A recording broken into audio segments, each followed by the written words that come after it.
Donc, je présente dans ce chapitre, un chapitre sur les solutions réelles.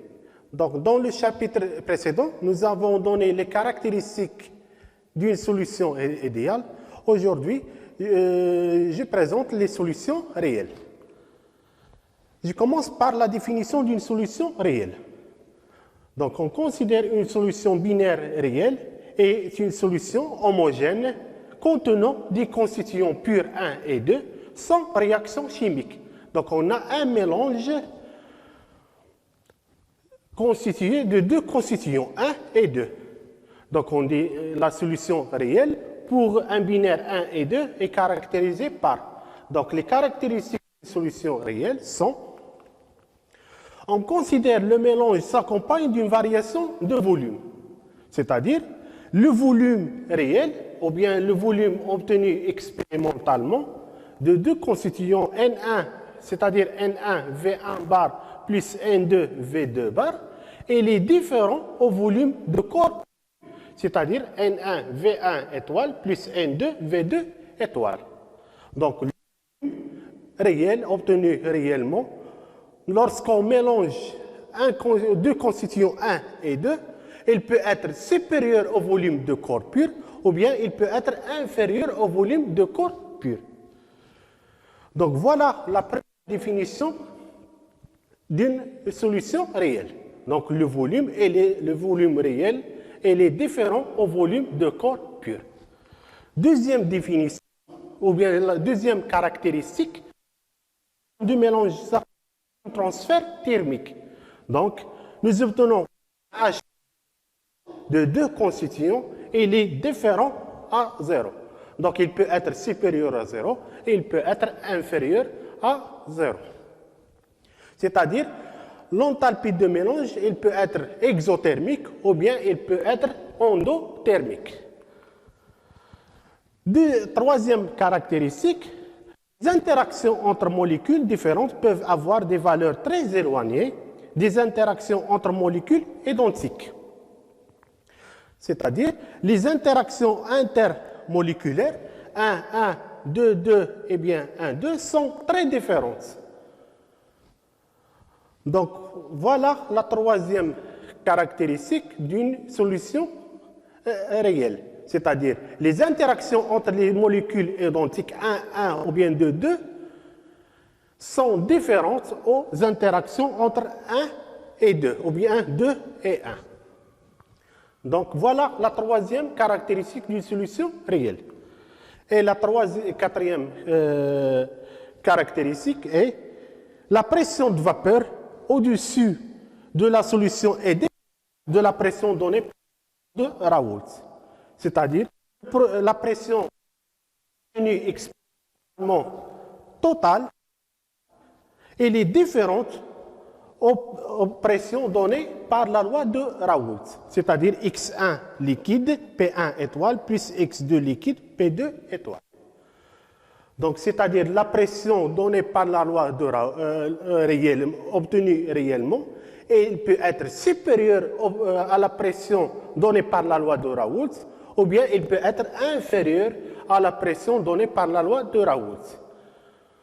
Donc voilà les quatre caractéristiques d'une solution réelle. Donc on va détailler cette caractéristique, c'est-à-dire la pression totale, elle est supérieure à la pression donnée par la loi de Raoult, ou bien elle est inférieure à la pression de vapeur, à la pression donnée par la loi de Raoult. Donc, on peut distinguer à température constante deux types de solutions réelles selon leur comportement vis-à-vis la loi de Raoult. Donc, on peut distinguer deux types de solutions réelles. Si la pression réelle totale elle est supérieure à celle prévue par la loi de Raoult, c'est-à-dire totale réelle ou bien obtenue expérimentalement, elle est supérieure à la pression totale donnée par la loi de Raoult. C'est-à-dire X1 liquide, P1 étoile, plus X2 liquide, P2 étoile. Dans ce cas, on parle alors d'une déviation positive par rapport à la loi de Raoult. Donc, dans ce cas, on dit qu'on a une déviation positive par rapport à la loi de Raoult. Donc, dans ce cas, le volume total est supérieur à celui obtenu par le mélange. Si le mélange était idéal, donc le volume total il est supérieur au volume idéal.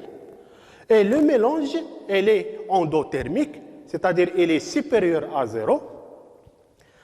On peut donner quelques exemples.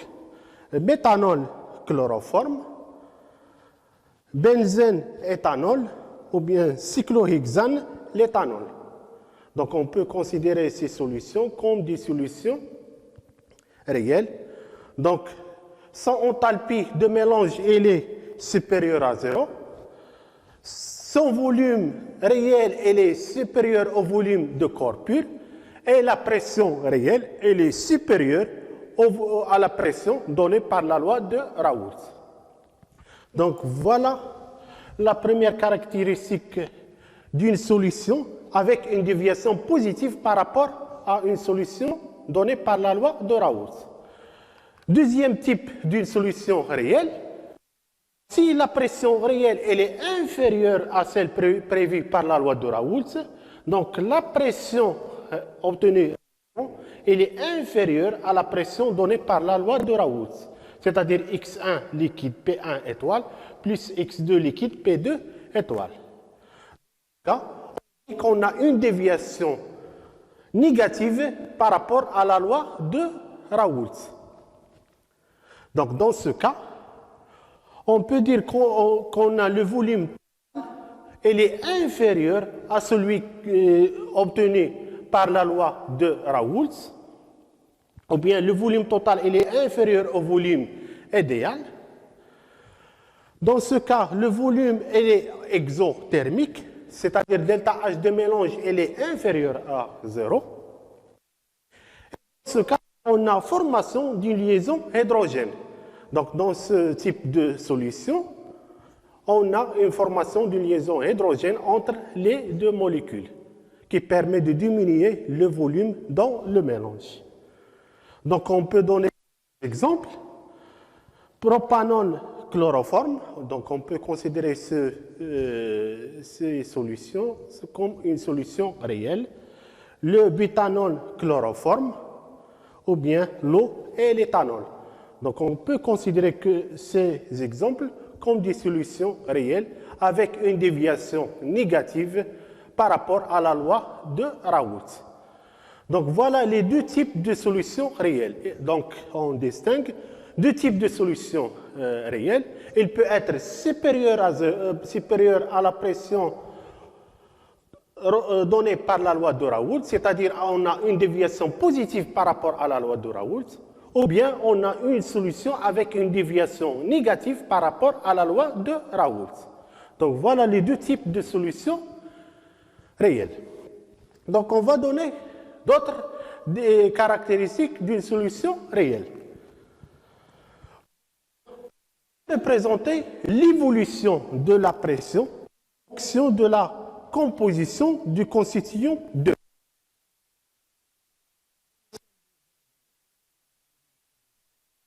Et les axes de l'abscisse, on a l'évolution de 2. L'évolution, par exemple, de P1. Donc, voilà l'évolution de P1 à X1 est égal à 0. On a P1 est égal à 0. Et l'évolution, donc voilà l'évolution de P1. Et lorsque X1 est égal à 1, on a P1 est égal à P1 étoile. Donc, on peut remarquer que l'évolution P1, ou bien la pression partielle du constituant 1, elle est inférieure à la pression donnée par la loi de Raoult. C'est-à-dire P1 de Raoult est égal à X1 liquide, P1 étoile. Donc la loi de Raoult est une droite. Par contre, l'évolution de P1 elle est inférieure à la pression donnée par la loi de Raoult. De même pour P2. Donc on peut remarquer l'évolution de P2 à X2 est égal à 0, on a P2 est égal à 0. Et lorsque X2 est égal à 1, 2 est égal P2 étoile. Donc voilà l'évolution de P2. Elle est inférieure à la pression donnée par la loi de Raoult. Donc la pression donnée par la loi de Raoult est une droite qui relie les coordonnées 0 et P2 étoile. Donc voilà l'évolution de P1 et P2.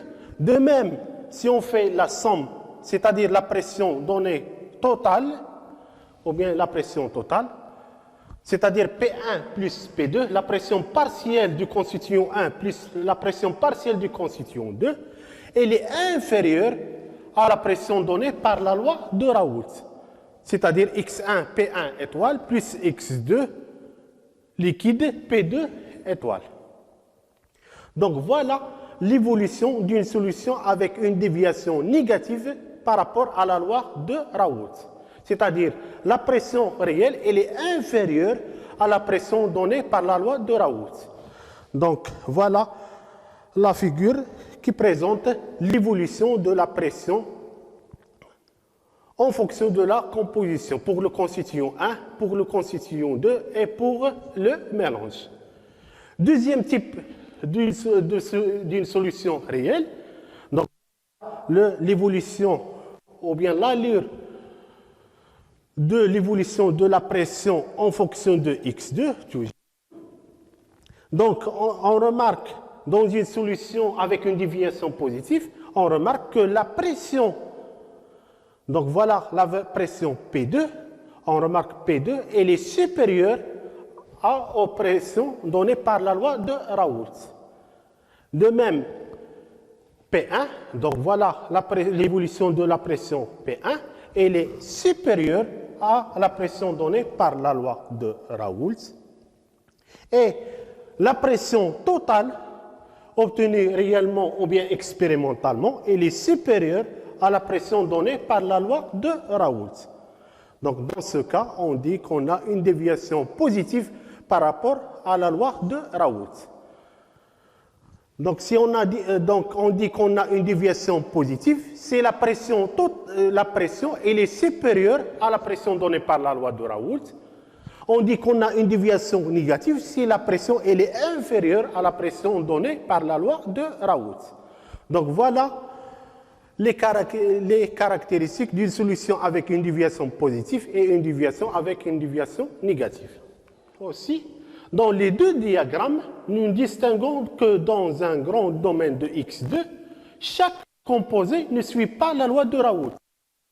On peut remarquer qu'on a les deux, donc pour P1 ne suit pas la loi de Raoult, P1 et P2, et la pression totale. Donc voilà l'évolution de la pression totale, elle est inférieure à la pression donnée par la loi de Raoult.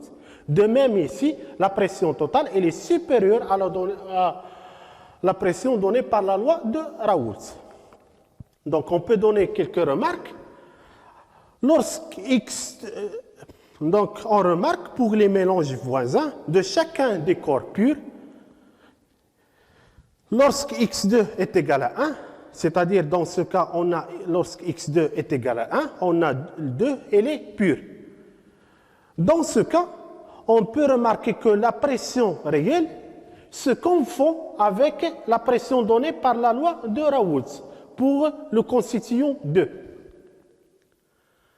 Donc on remarque, lorsque X2 est envers 1, la pression réelle elle suit la loi de pour le constituant 2. De même ici, lorsque X2 est égal à 1, ou bien lorsque le constituant 2 est pur, donc la loi réelle, ou bien la pression réelle, suit la pression donnée par la loi de Raoult, c'est-à-dire dans ce domaine-là. De même pour le constituant. Pour le constituant, X1 est égal à 1, ou bien le constituant 1 est pur, l'évolution de la pression se confond avec la pression. De même ici, lorsque X1 est égal à 1, ou bien lorsque 1 est pur, dans ce domaine-là, on peut considérer l'évolution de la pression P1 se confond avec la pression donnée par la loi de Raoult. Donc voilà une remarque importante. Lorsque le constituant tend vers, ou bien la composition est égale à 1, soit x1, soit x2, donc on peut considérer que la pression réelle suit la pression donnée par la loi de Raoult, ou bien se confond à la pression réelle pour le constituant 1 et le constituant 2 est égale à la pression donnée par la loi de Raoult.